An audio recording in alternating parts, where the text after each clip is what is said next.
guys, j'espère que vous allez bien. Bienvenue chez Labdoa. It's about everything. Et l'audace de l'homme. L'audace. Quand vous êtes avec votre ennemi, quand vous mettez en relation, vous mariez avec votre ennemi, c'est des choses comme ça qui vont arriver. On sait dans 2025, ça commence que les préparations du divorce de notre très cher Cardi B et son audacieux. Et on va l'appeler l'audacieux, l'homme poubelle. On va l'appeler tout ce que vous voulez.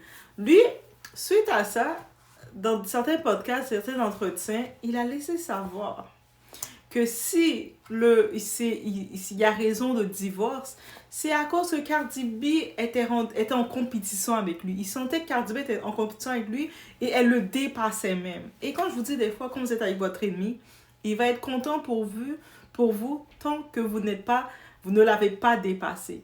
Et c'est pas que vous êtes en petite compétition, chacun veut avoir quelque chose. Il va être content d'être à côté de vous tant que vous ne l'avez pas dépassé et il le prouve. Donc, on y va de ce phénomène de notre très cher Offset, ce déchet. Et Offset, le déchet humain, la définition d'un déchet humain, c'est trop petit pour le décrire. Je sais même plus comment le décrire, c'est trop petit. On y va.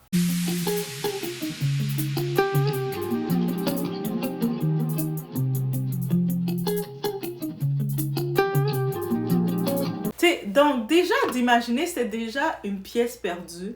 Quand, on peut comprendre, Cardi B, elle a vu en lui qu'est-ce que le ciel ne voyait pas en lui-même. Donc, elle a essayé de créer famille avec lui, elle a essayé de créer des choses avec lui, créer une vie de famille, alors que lui, il avait déjà 3-4 enfants de femmes différentes. Lui, dans sa tête, c'est un rappeur, et puis il va pourrir en rappeur, même s'il chante plus, il a plus de label, il a plus de groupe. Mais bref. Et justement, il est imbu de lui-même. Dans son caractère, on l'a vu avec ses anciens collègues dans son groupe Migos, il est imbu de lui-même. Le temps qu'on l'a donné, il avait un peu d'attention, il pensait déjà que c'était lui la vedette alors qu'il n'avait pas le talent. Et là, peut-être il s'en rend compte aussi. Mais bref, là, on sait que pendant la relation avec Cardi B, on a plus entendu les histoires de tromper Cardi B qu'autre chose. On a pu voir, en plus, il trompait Cardi B avec des fans de Cardi B. C'est-à-dire des femmes qui vont en profiter de se vanter. J'ai couché avec le mari de Cardi B. Je suis sûre que ces femmes-là ne connaissaient même pas son nom. Jusqu'à maintenant, ils s'en foutent, elles ne connaissent pas son nom. Leur but, c'était de coucher avec le mari de Cardi B. Comment tu peux faire ça? Elle l'a tenu le bout. Quand je vous dis, mesdames, un homme vous trompe, il vous manque de respect, et vous décidez de le pardonner, vous faites du mal à qui? Le gars, il va continuer. C'est pas comme s'il va changer, il va continuer parce qu'il va savoir que vous avez aucune estime de vous-même et puis il va vous apprendre à avoir de l'estime de vous-même. Et jusqu'à ce que Cardi B on a eu marre. On a eu marre de tenir sur lui. Elle s'est rendue compte que c'était une loque. Il faisait aucun effort de créer quelque chose. C'est elle qui devait, même les contrats qu'elle avait, elle devait l'amener avec elle. Comme il la tirait vers le bas plus qu'autre chose.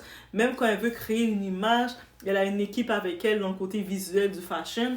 Lui, il arrive avec ses bouts de gants qu'il essaie de créer de Michael Jackson. Arrête d'imiter Michael Jackson. T'as même pas le talent de Michael Jackson. Et puis, il mettait ses gants de Michael Jackson costumés n'importe comment en costume tout le temps. C'est comme, mais qu'est-ce qu'il cherche à faire? Bref, on a pu voir tout ça. Et là maintenant, quand elle en a marre de lui, elle en a marre des humiliations. Oui, tromper, c'est humilier. Elle en a marre. Combien d'humiliations tu peux recevoir de ton partenaire, le père de tes enfants? Et elle a décidé, c'est terminé. On met fin à tout ça. Lui, il se rend compte que c'est vraiment terminé.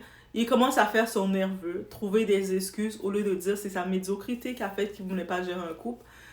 Au-delà de ça, on sait que il refuse le divorce. Parce que ces médiocres-là qui font rien, qui investissent rien, quand tu dis c'est terminé, eux autres refusent. Ils vont essayer de refuser le divorce, essayer de créer des fausses histoires, mais pour dire non, mais moi je suis bon comme ça. Parce que les autres sont bien dans leur médiocrité. Parce que leur mère les a faites médiocres, ils sont parfaits dans leur médiocrité. Donc, c'est aussi simple que ça. Si ta mère c'était une médiocre, elle t'a fait, qu'est-ce que tu vas rester? Un médiocre. Donc, eux, dans leur médiocrité, ils sont bien. Et puis, ils s'attendent à ce que leur femme, leur copine, leur partenaire, elle doit tolérer leur médiocrité jusqu'à la fin. Et ils vont même créer des fausses histoires. Là, son histoire qu'il a décidé de créer, c'est « Ah, mais, tu sais, si ça marche pas avec Cardi B, parce que Cardi B, quand il l'a connue, c'était lui qui était plus vedette qu'elle, parce qu'il était dans le groupe. Elle venait de se lancer, elle sortait de sa télé-réalité, elle commençait à se lancer. La différence, c'est qu'elle avait une vision. C'est qu'elle a créé sa brand, sa marque. C'est qu'elle est restée sur une vision et elle a pris de l'ampleur. Donc, elle a dépassé, même de côté argent, elle a dépassé. Elle est rendue à les 80 millions et plus. Même côté financier, elle a dépassé. Côté de identité, elle est plus reconnue et appréciée que lui. Lui, on le voit dans la rue, on va voir juste un ancien rappeur. On va même foncer sur lui, on va même pas rendre compte que c'est lui. Peut-être quelques Français parce que vous aimez les rappeurs français, les Américains, mais les Américains, ils font sur lui, ils savent même pas c'est qui. Donc, c'est ça. C'est ça le déchet de Cardi B. Et là, on a pu le voir, en plus d'essayer de garder le chantage. Vous savez, ce genre de rapace. Il veut garder l'emprise sur elle. Il a essayé même d'essayer de dire, mais moi, au moins, je t'ai fait une baby mama. Non. Tu t'es marié avec elle, t'as raté, tu l'as humiliée, elle met fin à tout ça. Tu l'as pas fait une baby mama. Oui, en tant que tel, vous avez des enfants ensemble, mais lui, c'était sa fierté. C'est ça, je vous dis, ce genre de rapace d'hommes-là, c'est leur mandat avec les femmes. Quand ils viennent devant la femme, ils disent « Ah, moi, je veux faire un enfant. » Ils commencent à vous gratter, je te fais un enfant. Parce que ça, l'enfant, c'est la seule chose bonne de leur vie qu'ils peuvent faire. Et même s'occuper de l'enfant, ils sont des échecs. Parce que leur mère et leur père ne se sont pas occupés d'eux. Leur père, je pense leur mère ne sait même pas c'est qui leur père, tellement leur mère, c'est une rapace. Donc, c'est exactement ce fait-là. Et là, maintenant, qu'ils disent « Ah, mais elle est devenue... C'est toujours en compétition avec elle. » Parce que lui, qu'est-ce qu'il est en train de dire? Il voulait la Cardi B qui était plus bas que lui. Lui, c'est pas qu'il va essayer de persévérer pour monter. Non, il était satisfait d'avec une fille plus bas que lui. Dans ce cas-ci, en effet, ça va pas marcher. Et il y a beaucoup d'hommes qui pensent comme lui. Lui, c'est une vedette, il dit comme ça, mais il y a beaucoup d'hommes, quand ils se mettent avec une femme, ils veulent pas que la femme se surpasse. Ils veulent pas que la femme ait des esprits de voir grand, a de la vision. Ils vont même éteindre la femme. C'est-à-dire qu'ils sont avec la femme doit rester au petit niveau. Si la femme a le malheur, par exemple, elle travaille dans son salon de coiffure, on va prendre un exemple comme ça, elle travaille comme assistante dans le salon de coiffure, elle prend de la place, elle prend de l'ampleur, et la femme, elle regarde le tout, elle décide de dire « Ah, mais laisse-moi créer mon propre salon de coiffure, j'ai pris près d'une dizaine d'années d'expérience, allons-y. » L'homme va être fâché contre elle. Ça veut dire que si elle fait son salon de coiffure, elle va devenir entrepreneur. Ça veut dire qu'elle va avoir... elle m'a dépassé. Et juste de savoir ça, lui-même va saboter sa femme. Tu te prends pour qui? Lui-même va venir dans le coffre de sa femme, dans la boutique de sa femme, il va venir. Il va aimer quand sa femme est à côté, elle va faire sa petite nourriture et puis elle va vendre comme ça à 5 $ le plat dans sa cuisine. Mais si la femme, elle décide d'être entrepreneur, d'être traiteur, service traiteur, de se mettre professionnel, de louer une salle, d'avoir de l'ampleur, il va dire maintenant tu veux me dépasser là. Là, le monde va savoir que tu es la top winner. Ils vont savoir qu'est-ce que tu apportes. Je veux pas. Tu me mets en compétition. C'est-à-dire, souvent, cet homme-là, quand il a cet esprit-là, parce qu'il sait dans sa vie qu'il n'est pas appelé à faire grand-chose, parce qu'il n'a pas de vision pour sa vie, donc il ne se sent pas à l'aise d'être avec quelqu'un qui a de la vision. Et puis, il faut se rendre compte de ce type de partenaire. Mais c'est la même chose pour vous. Vous avez de la vision, de la grandeur pour votre vie. C'est-à-dire que vous êtes là. Au début, peut-être que vous avez votre départ, vous travaillez à la sécurité. Mais vous, votre but, c'est pas de travailler toute votre vie comme agent de sécurité. Votre but, au pire, vous dites, hey, moi, en travaillant dans cette compagnie, j'ai vu la compagnie de sécurité, comment il fonctionne. Moi, mon but, c'est d'avoir ma propre compagnie de sécurité et c'est moi-même qui va pouvoir former mes gars et les embaucher, avoir l'éthique, choisir l'uniforme qu'on va avoir. Vous-même, vous décidez d'avoir tout ça. Vous vous mettez avec une personne, votre partenaire, elle n'a pas l'esprit de vision. La première chose que cette personne va faire, va vous saboter. Elle va vous saboter, vous négliger, se moquer de vous. Et même quand vous allez mettre votre argent de côté pour ouvrir votre compagnie, pour aller enregistrer votre compagnie et faire votre formation, elle va vous distraire. Elle va vous amener à la distraction parce qu'elle ne veut pas que vous vous élevez. Parce que quand vous vous élevez, le monde, ils vont maintenant voir à côté. Ils vous voient élevé, qui marche, que vous êtes en train de marcher dans votre destinée, aller en haut.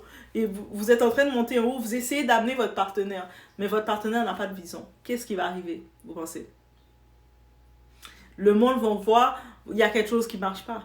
Donc c'est pour ça que ce genre de partenaire-là, ce sont vos ennemis à votre succès. Et puis, il faut même pas prendre le temps de les garder. Peu importe que vous ayez des enfants avec ces ennemis-là, peu importe que vous êtes en relation avec ces personnes-là, peu importe que vous avez pensé être en relation avec ces personnes-là, peu importe que vous avez pensé faire la route avec ces personnes-là. Dès que vous voyez cette personne est l'ennemi de ton succès, tu retires cet ennemi. Tu restes pas avec cet ennemi. Tu vas pas te mettre à la table où ce que tu manges des ennemis. Sinon, il y a risque de quoi? Il y a risque d'empoisonnement, il y a risque de trahison, il y a tout type de risque, il y a risque de sabotage. Combien de fois que vous allez voir ça? Vous êtes là, vous êtes avec un partenaire, vous avez des projets, vous créez par exemple votre chaîne YouTube, vous démarrez petit par petit, au lieu que votre partenaire est là pour vous encourager et même de vous chercher des idées pour vous performer, même d'apporter sa petite touche pour vous voir élever, de partager, il reste là, mais derrière dans l'autre bail, il fronce des sourcils, c'est lui-même qui vous critique. C'est lui-même qui ne veut pas vous voir avancer. Pourquoi vous pensez qu'il ne veut pas vous voir avancer? Parce que dans sa tête, il n'a pas de vision pour lui. Donc, s'il sait que vous, dans votre vision, il vous voit que vous êtes en route d'avoir votre percée, le monde va remarquer tout de suite, vont vous regarder et vous remarquer que vous êtes avec un médiocre. Il va tout de suite se sentir médiocre face à vous, donc il veut tout de suite que vous restez bas. Combien d'hommes qui vont se prendre une femme? Il y a des hommes même là, quand ils vont aller courtiser une femme, ils vont voir la femme est étudiante. Pendant qu'elle est étudiante, ils vont la trouver sympa. Elle étudie le droit. C'est des longues études, vous savez, des longues études. Donc, et quand on est étudiant, on galère financièrement parce qu'on est étudiant. Et puis lui, il va aimer cet état-là. Mais il ne sait pas que l'état d'étudiant, c'est temporaire. Et là maintenant, vous approchez de votre diplôme. Et vous allez sentir qu'il devient strict avec vous. Combien de ces femmes, de ces jeunes diplômés qui sont forcés de rester avec leur ennemi parce qu'ils disent « Ah, mais je le connais depuis longtemps, ça fait depuis que j'ai 16 ans qu'on est ensemble. » Mais ce type était votre ennemi. Il vous sabotait. Mais tant que vous savez, vous avez tel stage à aller faire dans telle firme. Lui, au lieu de vous encourager, il va vous saboter même. Dans les grandes soirées, vous allez rencontrer d'autres personnes du milieu. Au lieu de se présenter pour vous permettre d'ouvrir vos portes, il va même venir vous saboter. Toi, je vois que tu regardes ma femme, c'est là qu'il va faire des crises de jalousie bien bêtes. Vous sabotez partout. Et là, vous restez avec ce déchet-là. Vous le gardez. Et puis, vous voyez que votre vie, elle reste à un niveau. Vous dites, ah, mais j'ai laissé mes études pour lui par amour. Mais quelle bêtise que tu as faite. Et Offset, c'est pour ça que je tenais à revenir sur le cas d'Offset parce que c'est un cas de beaucoup de personnes. Je ne dis même pas d'hommes seulement, de femmes aussi. Ils sont là pour saboter leur partenaire. Ils n'ont aucun amour. Quand on vous dit être marié avec son ennemi, c'est dans tous les sens. C'est-à-dire qu'il faut regarder ça. Vous êtes avec votre partenaire, vous avez un projet. La première personne aussi qui doit être proche de vous, c'est les personnes proches de vous qui doivent vous encourager. Vous avez votre partenaire et il sait que vous êtes en train d'étudier. Vous êtes en train d'étudier un programme, d'étudier quelque chose. Au lieu de vous conditionner pour vous mettre apte à étudier, il va venir créer la distraction. Ah, mais viens passer du temps avec moi, on va regarder Netflix.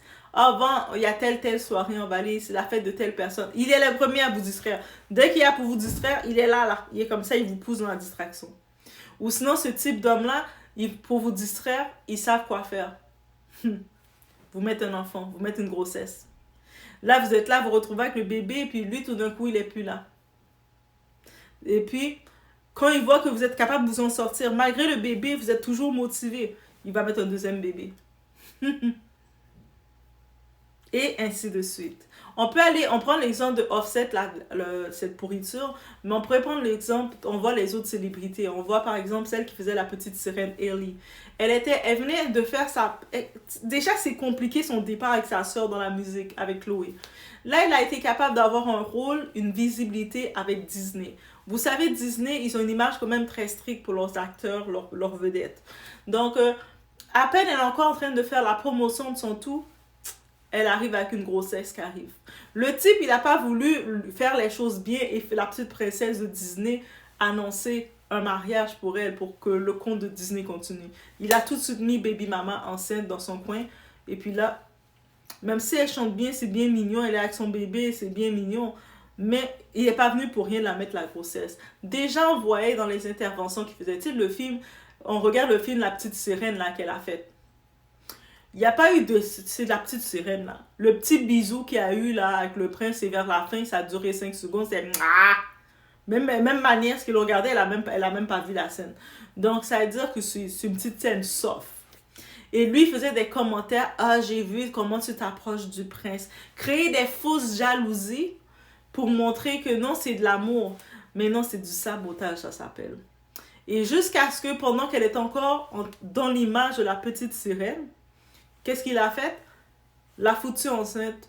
Et là, ils sont séparés. Là, ils courent, ils sont séparés. Et puis, ils courent coparenting. Ils font du coparentage. Coparenting. Parents. Ils font de... Ils partagent l'enfant. Ils s'occupent de l'enfant à deux, mais ils sont techniquement séparés. Parce que ce type, au-delà de ça, il n'avait rien d'autre à lui donner. On va se dire, il a beau avoir de l'argent et tout, mais c'est un petit narcissique, lui. Même dans le premier anniversaire du bébé, monsieur décide, c'est là qu'il va s'acheter une Lamborghini, il va s'acheter sa belle auto pour lui. Et puis il fait comme si, ah, voici le cadeau, le cadeau du bébé que je vais conduire pour lui. Ton enfant a 1 an. Même si tu veux faire du show-off, montrer que tu as de l'argent, t'es ici, fais ça bien. Au moins, fais la Kylie Jenner. Kylie Jenner, elle a montré comment faire des fêtes pour les enfants. Fais une grosse fête pour ton enfant, tu le donnes, on pense que tu vas acheter une petite auto pour le petit bébé. Non, tu t'achètes ta propre auto à toi. Et puis, tout le monde sont rassemblés pour regarder le tout, mais c'est narcissique. Le narcissique veut toujours tout retourner vers lui. C'est un exemple. On a l'autre exemple avec Keke Palmer. Mais elle, Keke Palmer aussi, oui, c'est quand même un exemple aussi. Donc, le type faisait ses trucs, ils sont ensemble. Je sais pas leur relation, comment ça s'est mis quand ils étaient ensemble. Tout de suite, le coup de foudre, enfant. Et suite à ça, le type commence déjà à la critiquer publiquement. Ah, j'aime pas trop comment tu te comportes, comment tu t'habilles comme ça, comme une mère, pourquoi tu t'habilles sexy comme ça. Il lui fait des critiques comme ça. C'est pas l'ennemi, ça, c'est pas ça, c'est tous les symptômes. L'ennemi qui te voit, qui te voit que tu brilles plus que lui, sans lui, que tu brilles toujours, il va essayer de te shut down. Il va essayer de t'intimider, de te faire te reprocher, te faire dire ah my god, c'est vrai que je suis un petit peu trop sexy, c'est vrai que je fais honte et tu vas te refouler. Et quand tu te refoules, tu es dans cette emprise-là, eux autres, ces ennemis-là sont contents. Combien de fois il y a des femmes qui refusent même des promotions? Ils ont travaillé depuis 10 ans dans le même travail. Le boss les donne une augmentation. Elles sont prêtes à aller célébrer avec leur mari à la maison. Et leur mari les fait une crise nerveuse. Il commence à les accuser. Il va même aller les humilier devant leur patron, devant leurs collègues, en menaçant. Jusqu'à ce qu'elles risquent de perdre leur travail, il dit ah mais c'est parce que tu comprends, c'est qu'il voulait te donner une promotion pour qui se prenait. Mais ta femme, ça fait près de 10 ans qu'elle travaille là, c'était la plus ancienne des collègues. Si on l'a donné la promotion de gestion, c'est parce que ça fait plus de 10 ans, c'est comme la moindre des choses. Il a dit, mais ça c'est mon employée la plus ancienne, elle est fiable, elle n'a pas de dossier d'absence, mes clients l'aiment bien, j'ai besoin, je cherche un gestionnaire, je vais la donner. Mais lui va te saboter. Mais c'est exactement cet exemple que je voulais passer sur-dessus. Parce que c'est une réalité. Donc, faites attention à vos ennemis. C'est jamais une bonne chose. Beaucoup de femmes, qui sont toujours... Je dis les femmes parce que je sais c'est quoi la quête du mariage. La pression de vouloir se marier à tout prix. De vouloir se marier avec un déchet même. De vouloir se marier avec l'enfant d'une cochonne. Et puis, quand on va dans ce désir, dans ce besoin-là, on est appelé à cette déception. On est juste appelé à cette déception. Et ça aussi, c'est une réalité. Qu'est-ce qu'ils vont nous créer? De la déception sur déception. Ils vont nous accumuler de la déception sur déception. Ça, c'est une réalité, guys. Donc, est-ce qu'on est surpris de Offset? Non. Offset, que pendant tout le temps des fêtes, on se rappelle, il a, même pour acheter un cadeau de Noël à ses enfants, pas parce qu'il n'a pas d'argent, parce que ce type de personnage, quand tu es marié avec ton ennemi, il peut être financièrement très riche. L'argent ne détermine pas la valeur de quelqu'un. Mais juste pour vouloir nuire à la mère, il ne veut pas signer le divorce. Il continue. Par contre, on le voit, il s'affiche avec toutes les go. Toutes les filles de rue, toutes les bordels, il s'affiche avec eux, il les amène magasiner. Mais la femme officialise le divorce. Il ne veut pas. Mais Même ses enfants, il dit, je vais punir, je vais te faire du mal, je vais même pas donner rien aux enfants. Mais Cardi B n'a pas besoin de son argent. Quand tu donnes les cadeaux à ton enfant, c'est c'est le bien que tu fais à ton enfant. Les cadeaux, elle a plus d'argent que lui, plus de valeur que lui. Les cadeaux, elle peut l'offrir. Le bien matériel, elle peut l'offrir. Mais lui, eux autres, ils sont juste ton ennemi. Ils veulent t'atteindre le plus possible, te faire chier. Savoir qu'elle va être là pendant le temps des fêtes, ses enfants, ils voient que papa les néglige, alors que papa est dans les actualités avec toutes les goûts en train d'attraper toutes les bibites, toutes les bactéries, toutes les maladies dans son corps.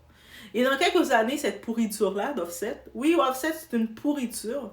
Dans quelques années, cette pourriture d'Offset, quand il va être... Parce que c'est un rappeur qui a déjà plus de renommée, il a plus de groupe, il fait pas de musique vraiment, il avait pas de talent, il a plein de polémiques avec les autres artistes, les autres producteurs. Donc, dans quelques années, il va essayer de faire 2-3 réalités, essayer de rester encore gratter le buzz. Un moment, quand il n'y a plus rien, on va le retrouver presque à la rue. Il va essayer de vendre son histoire parce qu'il va voir que Cardi continue de briller, fait son impact. Il va essayer de gratter le boss, dire Cardi m'a laissé à la rue, la mère de mes 3 enfants me laisse à la rue. La mère de mes 3 enfants, je suis à la rue comme ça et puis elle fait rien pour moi. Mais il faut se rappeler que c'est l'ennemi. C'est l'ennemi de Cardi. Elle a décidé de se mettre en relation avec son ennemi, c'est ça que ça donne. Donc quand on regarde des histoires comme ça doit nous faire un déclic. C'est jamais un plan qui va être correct pour nous de se mettre en relation avec son ennemi. Ça, c'est clair. Je laisse sur ce. Bonne réflexion.